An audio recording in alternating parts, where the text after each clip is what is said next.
हमारी नेकियों को बर्बाद कर देने वाली चौथी चीज, अगर हम नमाज की पाबंदी नहीं करते, नमाज को छोड़ देते हैं, रात भर आपने जलसा सुना, सुबह फजर की अजान हो रही है, अस्सलातु खैरुम मिनन नौम की सदाएं बुलंद हो रही हैं और आप आराम से सोए पड़े हैं, आपने फजर की नमाज छोड़ दी। याद रखो मेरे भाई, नमाज का छोड़ना भी ये बहुत बड़ा गुनाह है और इससे भी हमारी नेकियां बर्बाद हो जाएंगी। अल्लाह के नबी फरमाते हैं, अव्वलु मा युहासबु बिहिल अब्दु यौमल क़ियामति सलातु, क़यामत के दिन बंदे से पहला हिसाब उसकी नमाज के बारे में किया जाएगा।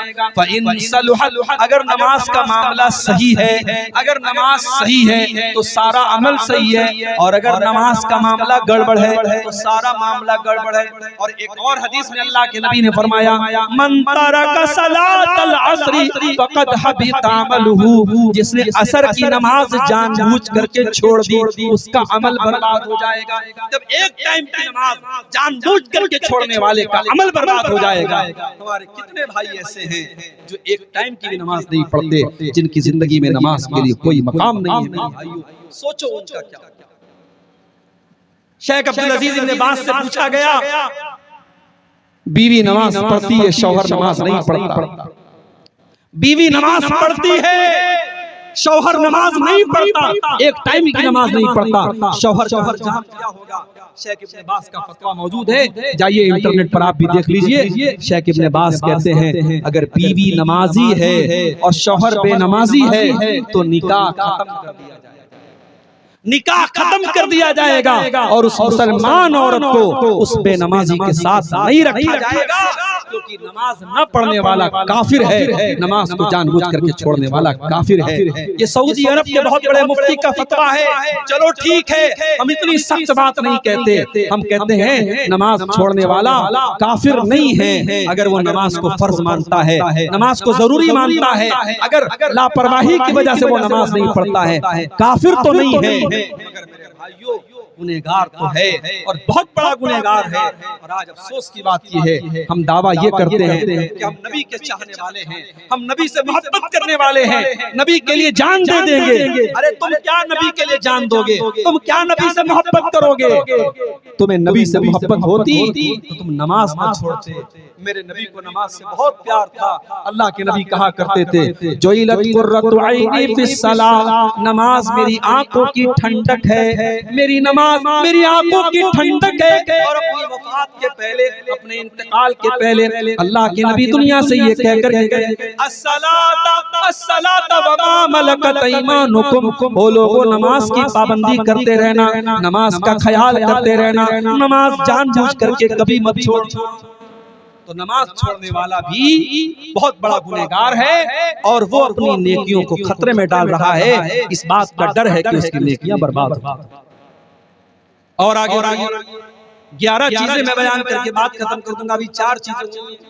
नंबर 5 हमारी नेकियों को बर्बाद कर देने वाली 5वीं चीज, हुकूकुल इबाद में कोताही।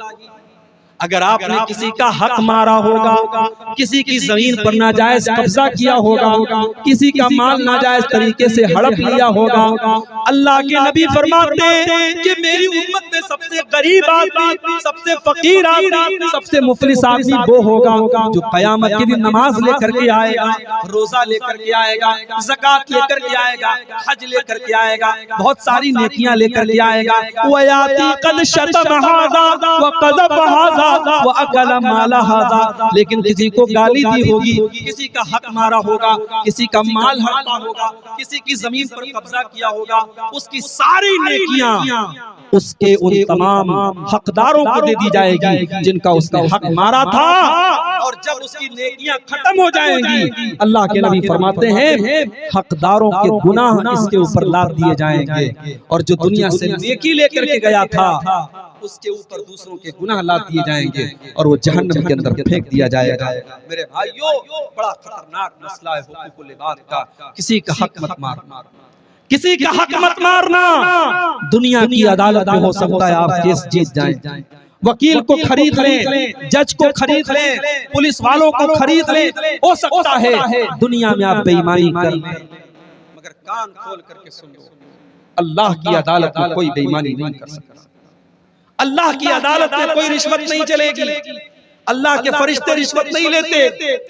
अल्लाह के नबी फरमाते हैं मन कानत इंदहु मज़लमतुन लिअखी, अगर अपने भाई पर जुल्म किया है तो दुनिया में उससे छुटकारा पालो, वरना आखिरत की करेंसी रुपया पैसा नहीं होगी, आखिरत की करेंसी तुम्हारी नेकियां और तुम्हारे गुनाह होंगे। अगर तुमने दुनिया वालों का हक मारा होगा, तुम्हारी नेकियां उनको दे दी जाएंगी और उनके गुनाह तुम्हारे ऊपर लाद दिए जाएंगे। इसलिए मेरे भाइयों, हुकूकुल इबाद के मामले में बहुत होशियार।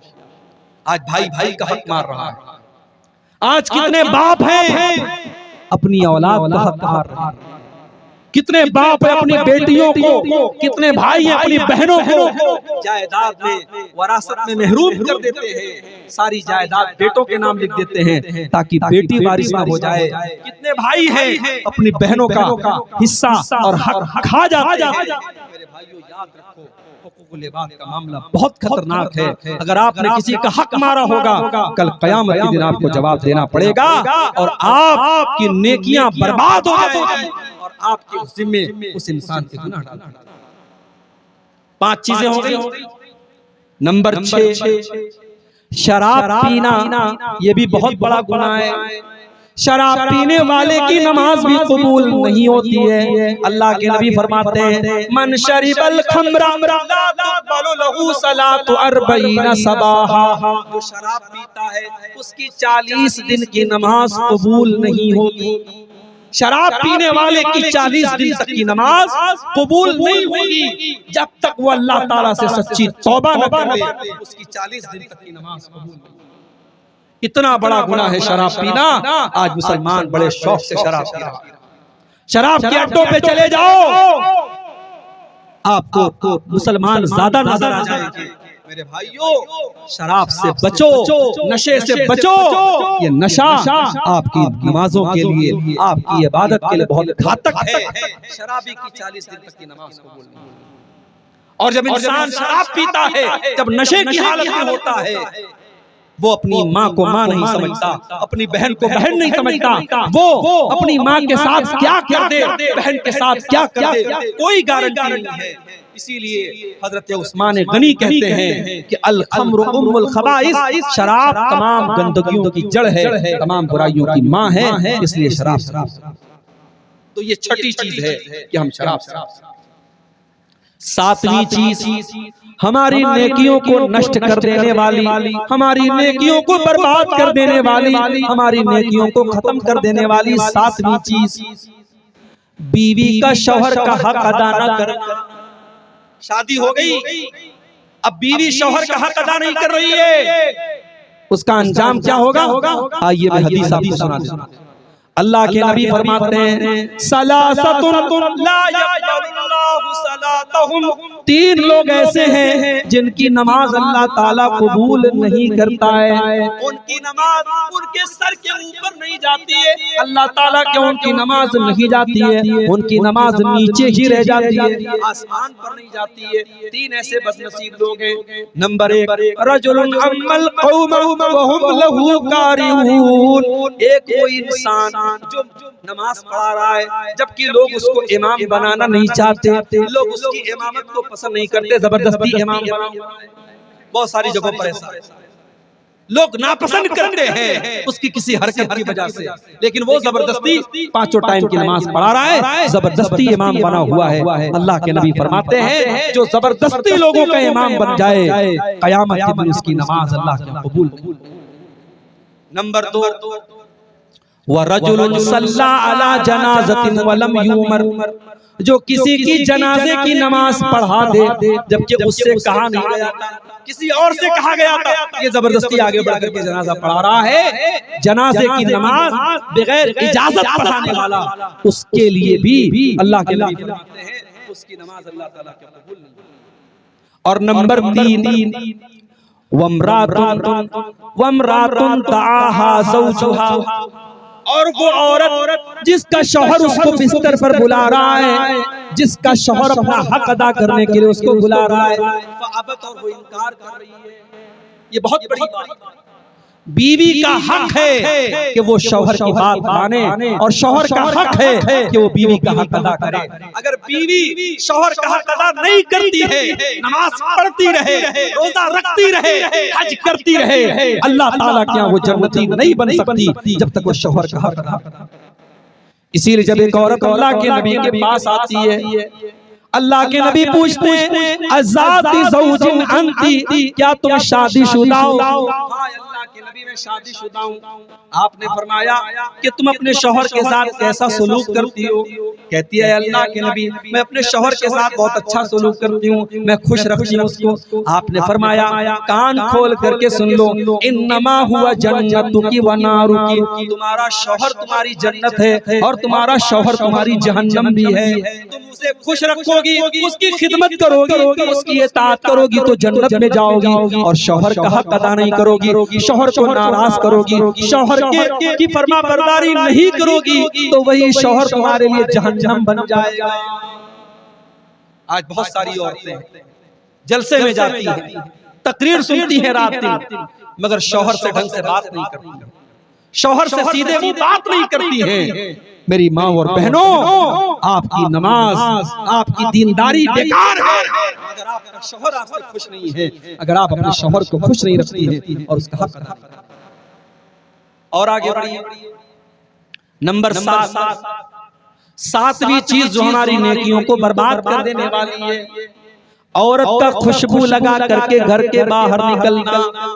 अल्लाह के नबी फरमाते हैं ला यक़बलुल्लाहु सलातम रातिन तततय्यबु लिहाज़ल मस्जिद, जो औरत मस्जिद में खुशबू लगा करके आती है, बड़े गौर से सुनना मेरे भाइयों, मेरी माँ बहनों, अगर पिंडाल के अंदर आप मेरी बातों को सुन रही हैं तो आप भी गौर से सुनना। जो औरत मस्जिद में नमाज पढ़ने के लिए आ रही है, अल्लाह के नबी उसके बारे में फरमा रहे हैं, जो औरत खुशबू लगा करके आती है मस्जिद में नमाज पढ़ने के लिए, उसकी नमाज अल्लाह ताला कबूल नहीं करेगा। हत्ता तरजिया फतगतसिला गस्लहा लिल जनाबा, जब तक के वो घर जा करके गुस्ल न कर ले। कौन सा गुस्ल? जो गुस्ले जनाबत होता है, जब औरत नापाक हो जाती है, नापाक होने के बाद जो वो गुस्ल करती है, सर से पैर तक नहाती है, जब तक वो गुस्ल नहीं कर लेगी खुशबू लगाने वाली औरत, तब तक उसकी नमाज अल्लाह ताला कबूल नहीं करेगा।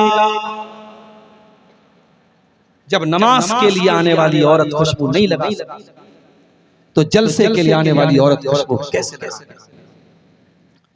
अकीका और शादी की दावत में जाने वाली औरत दुनिया भर के परफ्यूम और खुशबू लगा करके क्यों जा रही? अगर नमाज के लिए आना हराम है मेरे भाइयों, तो जलसे में भी खुशबू लगा करके आना हराम है।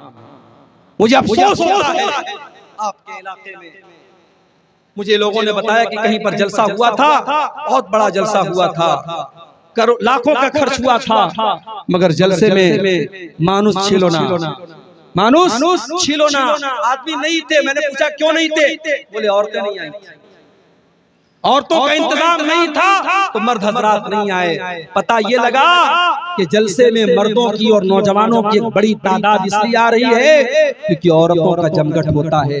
जवान लड़कियां हैं, खूबसूरत कपड़े पहन करके, सज करके, सवर करके, ज्वेलरी वगैरह पहन करके और मेकअप करके आ रही हैं, और दुकानें लगी हैं, सड़कों पर नौजवान लड़के भी टहल रहे हैं, लड़कियां भी टहल रही हैं। मेरे भाइयों, ये मंजर बड़ा नामुनासिब है, ये चीज बड़ी नामुनासिब है। अल्लाह के नबी फरमा रहे हैं जो औरत नमाज के लिए आ रही है खुशबू लगाकर, उसकी नमाज अल्लाह ताला कबूल नहीं करेगा। तो जो औरत जलसे में आती है, अपनी बहनों से कहना चाहूंगा सिंपल ड्रेस में आओ, सादा कपड़े में आओ, खुशबू के बगैर आओ और पर्दे के अंदर आओ और तकरीर सुन करके वापस अपनी घर चली जाओ। जलसों को तमाशा मत बनाओ मेरे भाइयों। जलसों आज कितने जलसे हैं मुझे लोग बताते हैं, मौलवी साहब आज जलसे में एक लड़का लड़की पकड़े गए, आज जलसे में एक लड़का लड़की रंग रलियां करते हुए और आपस में एक दूसरे से मिलते हुए पकड़े गए। मुझे ये खबरें सुन करके अल्लाह की कसम बड़ा अफसोस होता है। ये जलसा है मेरे भाई,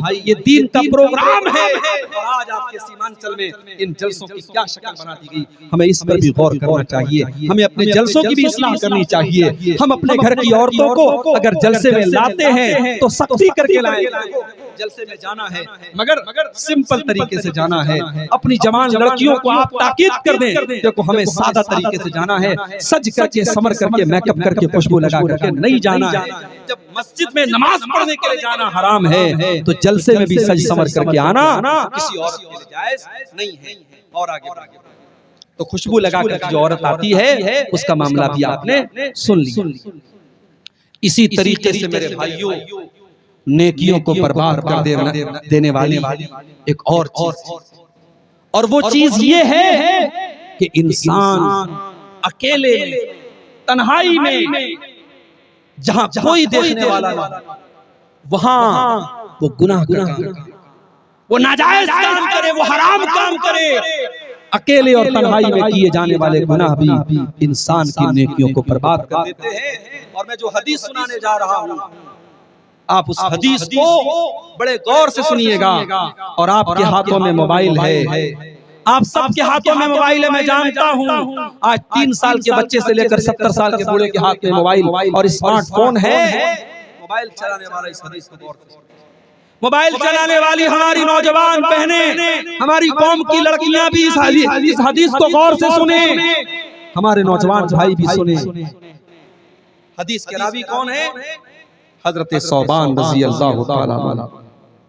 हजरत सौबान कहते हैं, अल्लाह के नबी ने फरमाया, लअलमन्ना क़वामम मिन उम्मती यातूना यौमल क़ियामा, मैं अपनी उम्मत के कुछ ऐसे लोगों को जानता हूँ जो कयामत के दिन आएंगे, पहाड़ों के बराबर नेकियां लेकर के आएंगे, पहाड़ों के बराबर नेकियां लेकर के आएंगे। फयजअलुहल्लाहु अज़्ज़ा व जल्ला हबाअम मंसूरा, लेकिन अल्लाह ताला उनकी नेकियों को बर्बाद कर देगा। उनकी नेकियों को अल्लाह ताला की कोई गिनती नहीं। सहाबा ने पूछा, आय अल्लाह के नबी, वो कौन से बदनसीब लोग होंगे जो पहाड़ों के बराबर नेकियां लेकर के आएंगे मगर उनकी नेकियां बर्बाद हो जाएंगी? आपने फरमाया, वो लोगों, वो तुम्हारे भाई होंगे, वो तुम्हारे ही जैसे लोग होंगे। बस एक बात की कमी होगी, वो नमाज भी पढ़ेंगे, वो रातों को इबादत भी करेंगे। वलाकिन्नहुम इज़ा खलू बिमहारिमिल्लाहि इंतहकुहा, बस एक बात की कमी होगी, बस एक बात की कमी होगी, जब वो अकेले में होंगे, जब वो तन्हाई में होंगे, वो अपने माँ बाप, वो हराम काम करेंगे, वो नाजायज काम करेंगे, वो अल्लाह को नाराज करने वाले काम करेंगे। वो पब्लिक के सामने तो नहीं करेंगे, वो माँ बाप के सामने तो नहीं करेंगे, लेकिन जब बंद कमरा होगा, बेडरूम में अकेले सो रहे हैं और हाथ में मोबाइल की स्क्रीन है, अब मोबाइल के ऊपर वो क्या देख रहे हैं ये वो जानते हैं, मोबाइल जानता है और अल्लाह जानता है। वलाकिन्नहुम इज़ा खलू बिमहारिमिल्लाहि इंतहकुहा, उनकी तन्हाई गुनाहों से भरी। कितने उलमा हैं, कितने कुरान के हाफिज हैं, कितने हाजी हैं, कितने 70 साल के बूढ़े हैं जो आज मोबाइल पर गंदी चीजें देख रहे हैं। आज मोबाइल ने हमारी नेकियों को डिस्ट्रॉय कर दिया, हमारी नेकियों को बर्बाद कर दिया। और एक बात कान खोल करके सुनो, हो सकता है हम मोबाइल से सारा डाटा क्लियर कर, हो सकता है हमारे ये चैनल वाले, हमें एक भाई ने बताया कि आपने थोड़ी सी सख्ती की है, तो कुछ चैनल वालों ने अपने चैनल का नाम बदल दिया है ताकि आप पकड़ ना सके। गंदे थंबनेल तो नहीं हटे, नाम बदल दिया। आज हो सकता है ये 420 करके हम दुनिया वालों की नजरों में सुर्खरू हो सकता है, हम अपने क्रोम के ब्राउजर की हिस्ट्री डिलीट कर दें, हो सकता है व्हाट्सएप की चैटिंग डिलीट कर दें, हो सकता है हम फेसबुक के मैसेंजर की चैटिंग डिलीट कर दें, मगर किरामन कातिबीन, अल्लाह के फरिश्ते जो रिकॉर्ड कर रहे हैं मेरे भाई, उस रिकॉर्डिंग को आप कहां से हटाएं? व इन्ना अलैकुम लहाफिज़ीन किरामन कातिबीन यालमून मा तफअलून, हमारे किरामन कातिबीन, हमारे फरिश्ते तुम्हारी एक-एक एक्टिविटी को रिकॉर्ड कर रहे हैं, एक-एक हरकत को नोट कर रहे हैं। फरिश्तों का लिखा कैसे मिटाओगे मेरे भाई? फरिश्ते तो एक-एक हरकत को लिखते हैं। इसलिए खबरदार हो जाओ और अपनी तन्हाई को गुनाहों से बचाओ। तन्हाई में किए जाने वाले गुनाह हमारी नेकियों को खा जाएंगे। इसी तरीके से एक और चीज है जो हमारी नेकियों को बर्बाद कर देती है, और वो क्या है? रिश्तेदार से रिश्ता काटना। रिश्तेदार से रिश्ता काटने वाले की नेकियां भी बर्बाद हो जाएंगी। अल्लाह के नबी फरमाते हैं, ला यदखुलुल जन्नत कातिउ रहम, रिश्ता काटने वाला जन्नत में नहीं जाएगा। भाई भाई से रिश्ता काट के बैठा है, चाचा भतीजे से रिश्ता काट के बैठा है, भाई बहन से रिश्ता काट के बैठा है, बाप बेटे से रिश्ता काट के बैठा है। कान खोल करके सुन लो मेरे भाई, रिश्ता काटने वाला जन्नत में नहीं जाएगा। इसलिए अगर आपने किसी से रिश्ता काटा है तो जाओ सुलह कर लो, सफाई कर लो, माफी मांग लो। इससे पहले कि माफी मांगने का टाइम खत्म हो जाए मेरे भाइयों, जाकर के माफी मांगो।